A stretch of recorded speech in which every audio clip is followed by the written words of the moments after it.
Good afternoon, boys and girls, children of all ages, sports fans especially. We're talking about checking the score. Adam Shalafu with Devin Fry, the sports director. I don't know what to do when I'm introduced. Well, still. Like if I'm not introducing myself, I don't know what to say or do. So I just wave. Okay. It works. How would you introduce yourself? Hi, I'm Devin Fry, Valley Life Sports Director. That would be. That's like what I said. Well, yeah, but I wasn't saying it is what I'm saying. Oh, so I don't know sure. what to do in that situation. I don't know what to do with my hands. I think you did great. I don't know what to do with my hands. Nice reference. Thanks, man. Why don't you direct the conversation? We got some topics to get to. We're talking a lot of football. It is that time of year. I cannot believe that it is September 26th today. That is crazy. It's almost October. Yeah. Like we were at UND Hockey Media Day yesterday. Which is so exciting. It's my favorite. The food this year. Alec, I hope you're watching this. I'm going to assume you are. Thank you. The meal was fantastic. It was a fajita bar. I'm sorry you missed out on that. Oh, yeah. Last year, that fajita bar, top notch. Yeah, I love the Ralph. Shout out to UND. I love the Ralph Engelstad Arena. It was an incredible time. And, of course, when you're checking in, when you're in areas like the Fargo Dome or any of North Dakota State's facilities or the Ralph, any of UND Hockey's facilities, when you're around that kind of championship atmosphere, it just feels more special and feels different. So it's a very fun time for sure. And then, so that just means hockey season starts up very soon. In a week. Start. Oh yeah, the fourth start tomorrow. Yeah. So hope you enjoyed summer, and it's over now. Yeah, it's gone. We haven't gotten fall yet, as far as I'm concerned. I've only been able to wear flannel once, so it's not fall. I wore a flannel Tuesday night. How'd that go? I think that's the same day I did. Oh, okay. Yeah. Yeah, that was like the day windy. you're allowed to. Yeah, it was really cloudy, windy. Yeah, it was good. It was good. Glad that worked out for you. Went to a concert at Blue Stem. Oh, and gotcha. So it was like perfect for the weather, and it's football weather. Yes, always football weather, especially in the Fargo Dome. Yes, climate controlled. Yeah, right. But it's also football weather in Illinois. Yeah. Also, they're playing in normal. Might be. North Dakota State getting ready to open up Missouri Valley Football Conference play, and their first conference opponent of the year, Illinois State. And it's literally called Normal, Illinois. Yeah, they are the Redbirds mascot, and they're in Normal, Illinois. It's two of the more interesting names I can associate and I've been with to the Valley. Normal. How was Normal? It's pretty normal. Okay, well that's good. I mean, frankly, it's pretty boring. It's no Fargo. Oh, okay. A lot of people from my high school went there, and I went there for like an unofficial college visit, more so the ones where you go to a college go on party campus. and kind of check it out and see what the scene's like. Really good teaching school down there in Illinois, and they actually have a pretty good football program. They've had it down a couple of years, but like they were in a national championship against Carson Wentz not too long ago. So I mean, Illinois State's always a sneaky competitive matchup, and now to start Valley play against them, it's interesting. NDSU coming off of a homecoming win against Towson. We have some video of that shot by Eric Moon. I was there as well, but Eric shot it, so I'm going to give him the credit for that one because I'm a nice boss like that. But no, NDSU taking care of business against Towson. It was interesting. There's quite a duality of this game. We see Marty Brown finding the end zone here. They rushed they had a player eclipse 100 yards rushing for the first time since the Montana State game last year.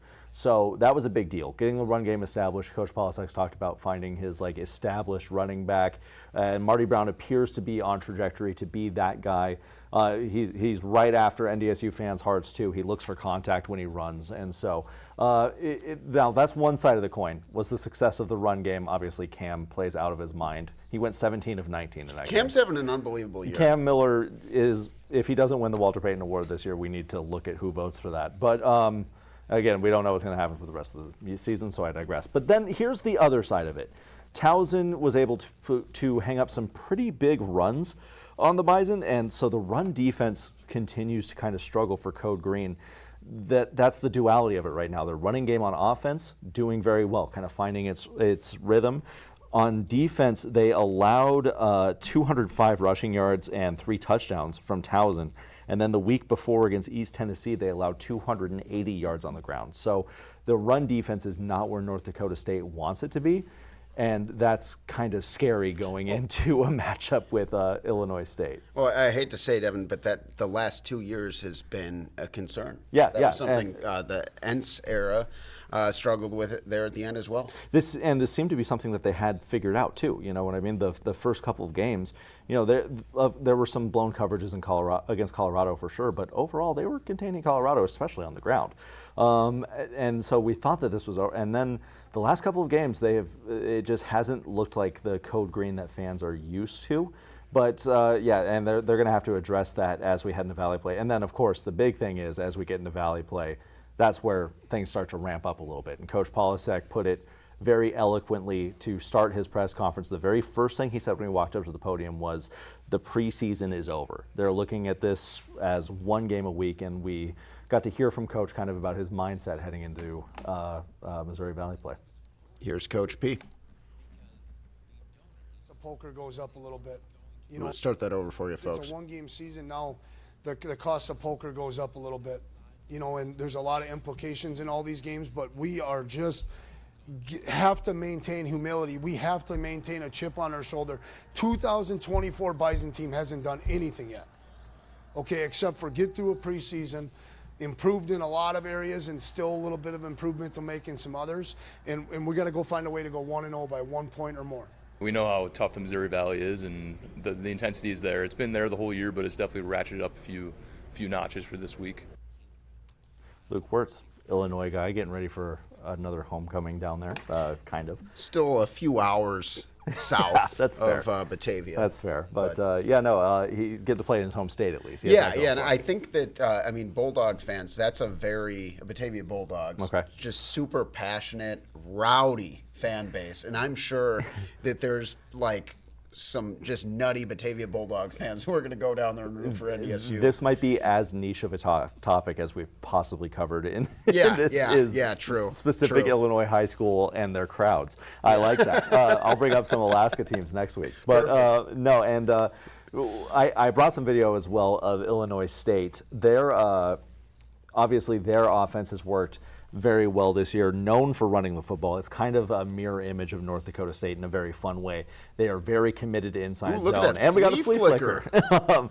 They're very committed to the inside zone. That's why those flea flickers are able to open. The biggest challenge is the man who kind of stepped into the running back role. His name is Wankers Wright. I wanted to make sure I got that right. And he is different in the sense of the type of running back he is. He's big, and here he is coming up here. That kid is 6'1" and on the roster at 205 pounds. But looks more like 220. That's exactly what I have said every single time I've brought him, and he has the craziest celebration I've ever seen in my entire life. But I digress. Devin, we got to go back and watch that again. We got to break that down, because that is. Watch what he's doing with his legs here. He's like Mario Party double jumping. He seems to glide through the air. You can't stop him. So that's another challenge. For I'm Coach sorry, Green. but that's straight out of what's the Battle Bash Smash Super Smash Brothers. There you go. move. There you go, Adam. You got it eventually. But no, he's one of the biggest challenges that NDSU has faced as far as running game goes this year, and I do mean that literally. Coach Polasek talked about some of the challenges going up against a big back like Wankers Wright. We're seeing that's dedicated to the run. I mean, Colorado had some guys that were big, but they didn't want to throw it. I guess we're going to find out. He's a slashing guy that gets his shoulders square real quick. He's been productive in his career, and they're playing without their other running back. And so hopefully we can get some knocks on this guy and make him think about carrying the ball in the fourth quarter. Devin, I want to ask you there, how much do you think that run game is dependent? Obviously, these things go hand in hand, any situation, but is it that Illinois State has like a really good offensive line, or is this guy just really hard to bring down? They go together. You can have the best offensive line in the nation if the running back doesn't hit the holes right and isn't able to shift to the right spot correctly. it won't matter. And so they really complement each other very well. Illinois State has a very big offensive line. I got to look up what their tackles are coming in at, but I believe one was 6'7" and one was 6'8". Okay. So some large they are humans. large human beings for sure. That's nothing that North Dakota State hasn't faced before, obviously, but it's something to prepare for there. And so they really complement each other very well. And when this team originally had a Walter Payton Award watch list guy at running back. His name was Marcus King, I believe. Tore his ACL first carry of the season. Oh man, you hate to see it. So Wanker's Right has stepped up 445 yards on 76 carries, averaging nearly 6 yards a carry. He's had a sensational year, and that does come up to the offensive line. Thankfully, North Dakota State's defensive line is incredibly deep this year, incredibly experienced. It's all going to come down to the linebackers and the safeties, which is where they've run into issues in those run fits before.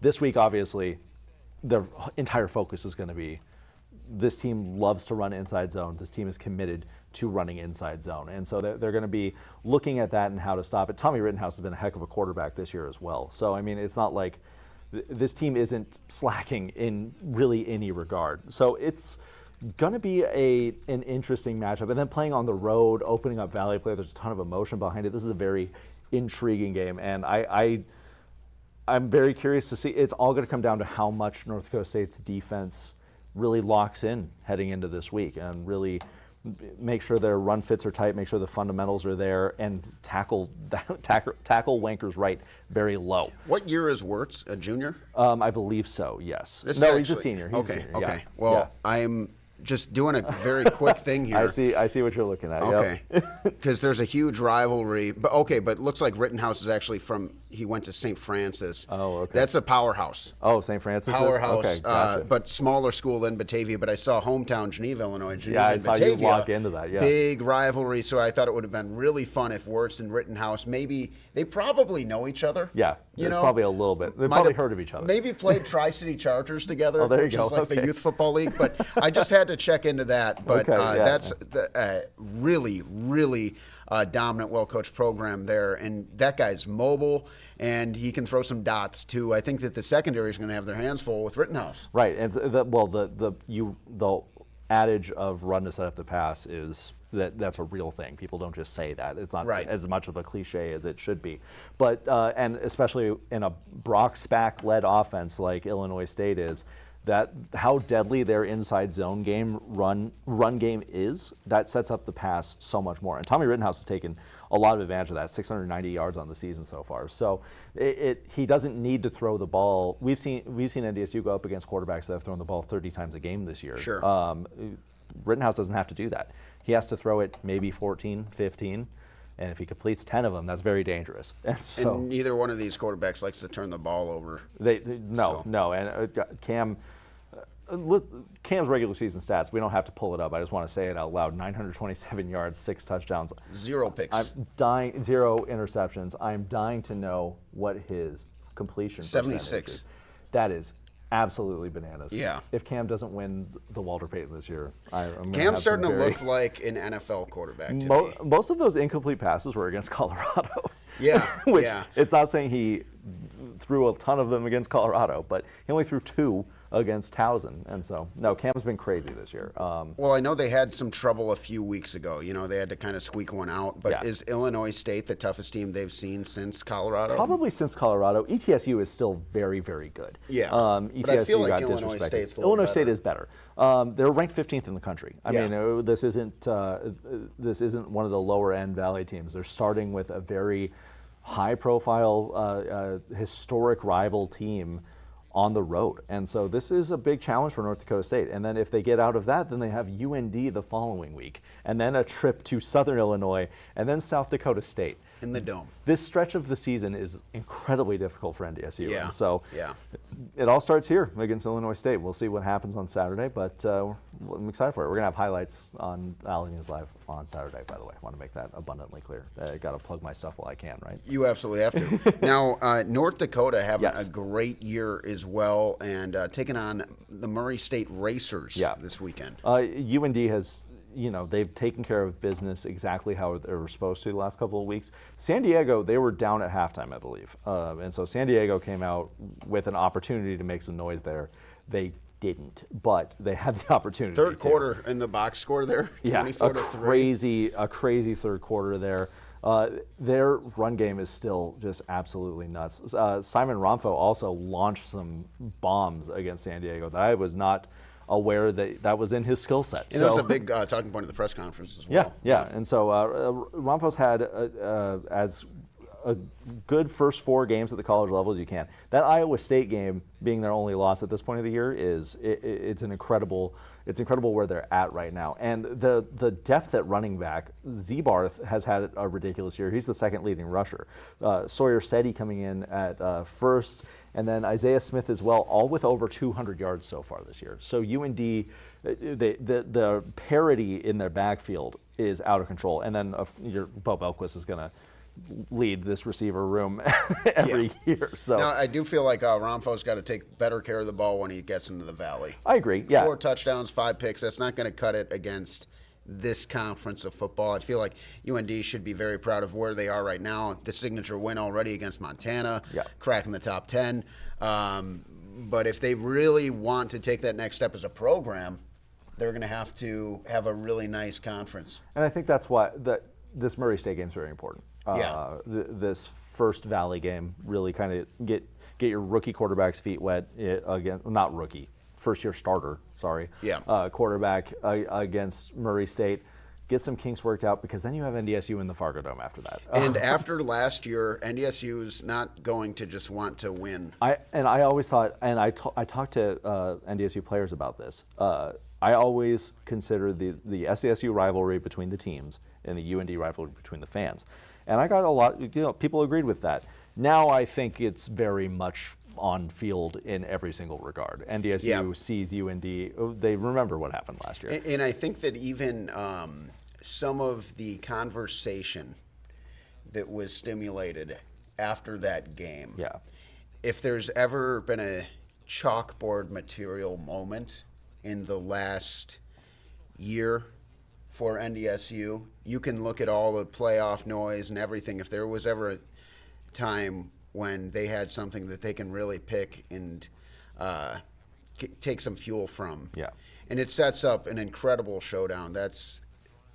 Gosh, I almost want to start previewing that game. We'll have to do it next week. Don't worry, we'll start talking about it very early next week, I promise. Good, I can't wait. NDSU hosting UND October 5th.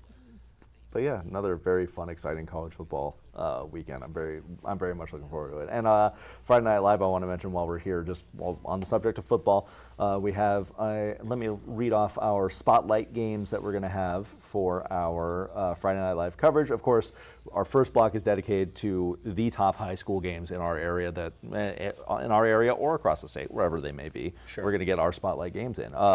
We're leading things off with Morris area at Detroit Lakes, going over the Minnesota side of things. That's going to be. I can't wait to see how that one goes down. Morris area 4-0. They were in kind of a similar situation last year at this time as well. Detroit Lakes 3-1, and so exciting matchup there. Plus, our good friend back in the newsroom, Jonathan, has started using his drone to help us out with some shots. If you haven't seen our shots from Friday Night Live last week, they're incredible. So I'm very excited to see what he's able to get us out at Lakes Country. I almost imagine, I see those shots, and in my voice, I hear Al Michaels. Exactly. There you go. There's some incredible shots. We've got Red River at Fargo South. Red River undefeated, the #1 team in the single A level right now. And so the Rough Riders coming in hot. Pierce Parks, I believe, a quarterback still. So, really? Yeah. I was going to ask if he graduated. Not quite yet. Like he's getting there forever. We have the #1 team at the 3A level, Davies, hosting Williston. Shanley at Cheyenne, a very obvious. It's not quite 1 versus 2 going at it right now, but still obviously a very fun cross metro matchup. Yes. And then another always fun matchup, Central Cass at Hillsboro. Hillsboro needing a win right now, and Central Cass coming off of their first loss of the year against Kindred. So a lot of really fun, exciting matchups that I can't wait to bring on Friday nights. And then after that, the Bison Breakdown, we brought Jake Cava back into the studio. Talked to him about the Illinois State game and moving ahead here. And then, as always, talking Hawks with Eric Moon to close out the show. And love it. And watch the play of the week. Go for it. Also, I want to say, we had like 250 people vote on Play of the Week last week. Amazing. Thank you very much I just want to thank everybody real quick for watching those, voting for it. It's cool. I love doing those kind of things, get them out when any amount of people votes. But when it's a lot of people coming in to vote and support these kids and see what they're capable of, it helps my heart grow a little bit. Well, it's some of the plays are just incredible. They're crazy. I mean, like just last March, it was the North Dakota High School State Championship basketball game, the Jeremiah Semdunk. Oh, that man. was literally 6 on Sports Center. Yeah, no. And so, like, those things do happen. Oh, we had the Leininger catch that you caught on film a few years ago. I named it Air Jordan. That didn't make it onto the air, but It should have. It should have. But yeah, Man. The Jordan Leininger. I never expected a Legion baseball highlight to make its way to Sports Center top 10. We got some talented kids out here, Devin. Incredible athletes in this area. Let's get to the NFL. Oh, man. Just rapid fire here. Weird one tonight. New York Giants hosting the Dallas Cowboys. I mean, my brain immediately says pick Dallas because New York is bad. However, it's Thursday night. Weird things happen on Thursday. I'm going to stick with Dallas, but weird things happen on Thursday. That's exactly how I felt. And Dallas looks like they're not that good right now. Right. They're a team with some serious chemistry issues on the outside looking in. But do I think they're better than the Giants? I think so. Yeah. Your New Orleans Saints. Oh, I'm wearing a shirt today. Yes, you are. And they're visiting the Atlanta Falcons. I'm going with the Falcons here. I've said that I'm going to pick against the Saints on a weekly basis to try to make some karma happen. It worked first couple of weeks. Didn't work last week. And also, I will never, ever pick I picked the Carolina Panthers 2 weeks ago. I'm fine with that. Okay. I will never, ever pick the Atlanta Falcons in anything. I don't like them. New Orleans by 100. All right, there you go. The LA Rams still battled with injuries against the Chicago Bears. Offensive line looking like Swiss cheese.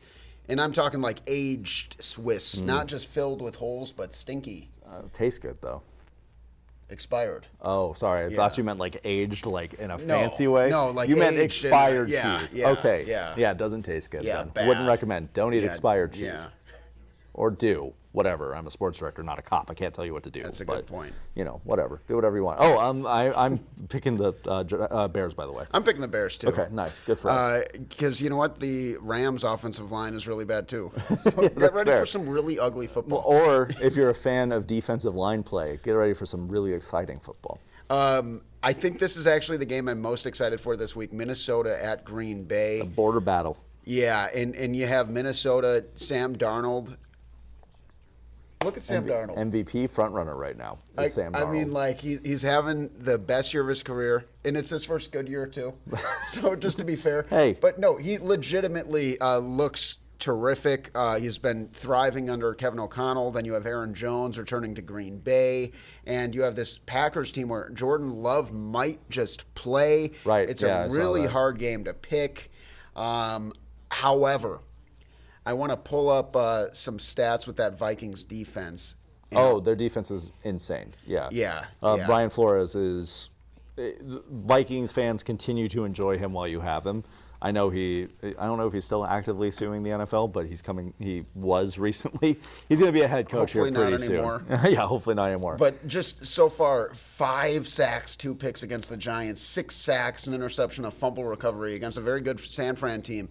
And then 5 sacks and 2 interceptions against the Texans. And C.J. Stroud had yeah. the longest no interception streak in the NFL. And no, this Vikings defense is, and I don't want to say it's what's carrying them because Sam Darnold has been playing very well. Justin Jefferson's been a freak as he usually is, but it's the defense. The defense is a massive difference maker here, and I don't think it stops. Jordan Addison looking like he'll be back too. Yeah, and so I mean they're getting stronger. Andrew Van Ginkel is going to be able to run all over Green Bay's offensive line here. I'm going to go with Minnesota. I'm going with Minnesota as well. Do we have all the same picks so far? No, you took the Saints. No, I picked the Saints, yeah. Steelers at Colts. Oh, God. I'm not going to watch this game. Okay. Do I have to pick it? I'm picking the Steelers. Sure, I'll roll with you. Cool. New York Jets hosting the Denver Broncos. I'm taking the Jets. Man, this feels like a no-brainer. That being said, Jets. Yeah, we'll see the way this season's been. Philadelphia visiting the Tampa Bay Buccaneers. Correct me if I'm wrong, but I think the last time they met was the playoffs. Tampa Bay won that one. Yeah, I believe and so. it was an upset. Yeah. Philly gets some revenge here. I think so as well. Yeah. It's in Tampa, and that's tough, but that's really all I have matchup-wise for this one. I'm going with Philly for sure. I'm with you. The Carolina Panthers hosting the Cincinnati Bengals, and this one was so hard to pick. Battle of the Cats. I know what I'm going with. You go ahead. You go I'm going to first. go with the Panthers. Do you know why I'm going with the Panthers? Because Cincinnati played on Monday night, and it's a short week. No, that makes too much sense. Andy Dalton revenge game. I like that. I like that. What you said was too logical and made way too much sense. I'm going with the vibes here. The Jacksonville Swagwars. Oh, that was nice, I think. I'm not sure if that Unfortunately, was it's not positive accurate. or negative. They're just the Jaguars, the very putrid Jaguars. These games are all at noon. Yeah, big noon slate. This is the last one, though. And they're visiting the Houston Texans. I think the Texans get back on track. I do think Jacksonville's better than their record, but I don't think they're very good either. They looked awful last Monday, and so yeah, I'm going with Houston as well. Washington at Arizona. I'm going to jump on this now. Cardinals.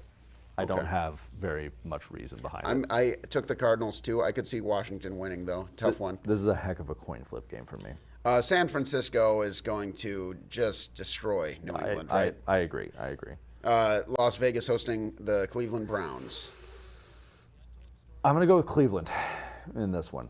I'm rolling with the Browns on this one. I went with the Browns too. I don't feel good about it. No. The Chargers are going to get just destroyed. All of these are coin flip games. Against I the, think that's going to be. Really? That's going to be. I don't think the Chargers are You winning. know, Justin Herbert's not playing. I right? know. Easton Stick. I don't think the. I think it's not Easton Stick. Oh, anyway, I don't think the Chargers are winning it, but it's going to be within 4. So I think it's Taylor Heineke. that does change my mind a little bit. It's going to be within 6. Okay, but Chiefs. Yes. Chiefs. All right, this is a good one. Buffalo really looks good. Baltimore. Shout out to whoever scheduled this one. Yeah. I'm rolling with the Ravens. They've had some going with the Ravens, too. They've had some opportunities to be really special this year. They haven't hit all of them, but I think this is going to be a good showcase for them. So you got the Miami Dolphins hosting the. I don't know what I said. Houston Oilers. You almost said Houston Oilers. Yeah, Which they used to be. They used to be. They used to be that. Tennessee Titans. It could. I think the quarterbacks. It's maybe Skylar Thompson, Susan Boyle, or Snoop Huntley. I hope it's Huntley, but I think that's correct. Yeah. Yeah. It's Tim not Boyle, Susan not Boyle. Susan It's not Boyle, Susan by the Boyle. way. No. I was seeing if I could sneak that one past. Well, I you. hope she starts, if I'm being completely honest. No, I'm going to go with Miami to win the Ryan Tannehill Bowl here. I actually think Tennessee wins this. Okay. I think that Miami is a team without an identity right now, Right. unfortunately. Well, they have a great system, but they don't have a quarterback right now that can run it. Right, which is an issue. And like, it wasn't even to his running ability. It was just extending plays, keeping plays alive while Tyreek Hill Making is the getting smart open 50 throw yards quick, downfield. So, I mean, yeah, that Tua is a massive missing part, but I think Tennessee having Will Levis starting is more of a detriment than Miami missing Interesting. Tua, Okay. We'll see how that one in my goes. opinion. Seattle looking pretty good this year. Geno Smith having a great year, and they're visiting the Detroit Lions. And Detroit wearing the all black. Have you seen those? I have. I don't like teams just having a black uniform for no reason. I know Detroit had one in like 2008, and so they're like, see, it's historic. That doesn't make it historic to me. And so I hate teams just adding uniforms. The blue helmet is nice. Let's I agree. show the folks let's at home show the here. kind people. So this is what we're talking about. This is courtesy of Detroit at Lions on Twitter or X, whatever you want to call it. Yeah, those are nice. Yeah, I love nice. the blue helmet too. I think is a nice touch because we'd see that a lot with like the silver helmet. Yeah, I mean, I'm not making a pick based off uniform, but I'm going to pick Detroit because I think they're a better Purely team based off uniform. Well, okay, that's fair. No, I'm picking Detroit as well. I think they're the better. If I football was team. doing this game in Madden, I would have Detroit wear the all black uniforms and then Seattle wear their throwback uniforms. Oh, now we're That's talking. a good uniform That's a matchup good right idea. there. That is a good idea. Follow me for more Madden analysis at Fry the Sports Guy on Twitter and Facebook. But not PlayStation. No, I'm an Xbox guy. Okay. I forgot my gamer tag, or I would give it to everybody right now. I'm not going to tell anybody. Add me on NCAA. I don't like it when people talk to me. Okay. I have everyone muted. Oh, okay. And so when I play against people, they might be chirping at me. I am just in silent bliss. Do you mean on a headset or like I the little have thing in on the screen? settings that where they literally cannot speak to me. Okay, that's awesome. Yeah. I appreciate it. Yeah. I don't play online. Yeah, That's It's good. People are really mean. my beef is with the computer and the computer only. There you and go. So that's how I Okay, live. I like that computer beef. Anyway, that's Yeah, all. I Yeah, got off the tune rails in. there. Tune in. It's going to be a great Friday night show. Devin, Oh, yeah. looking forward to a premier matchup with the Detroit Lakes against Morris area. Should be a tremendous game, and then for we'll it. see how things go in the Valley. Anything else you'd like to add, my friend, before we let you go? Oh gosh, we have a lot of fun projects coming up. Eric Moon is going to be turning out like a story a week from the UND hockey team now, with a ton of different angles that we talked about preseason. EJ Emery is UND's first black hockey player in the past 30 years. Wow. They have their first Quebec-born player, Sasha Boisvert. They have 3 draft picks on the roster this year. There's a lot of fun. Max Swanson, exactly. And so there's a lot. Alaskan. And so there's a ton of really fun angles that Eric is working on from our Media Day stuff. And so just stay tuned for that. Follow Eric on social media and to see this content. Really fun stuff. And that kid was doing interviews for quite some time down in the bowels of the Ralph Engelstad Arena. And he eats and breathes hockey. That kid loves hockey. He loves hockey, and he's going to do a great job with the coverage. This guy, I don't know if I've met someone who loves hockey as much as he does. I haven't. So I'm from can't Alaska, wait to see so, what that yeah. coverage turns into. And you should have seen him in the Ralph. He was like a kid at Christmas, which you can't blame him. But yeah, no, just stay tuned. All kinds of fun stuff every day on Valley News Live Sports. All right, we'll see you next time. Thanks for tuning in on Valley News Now.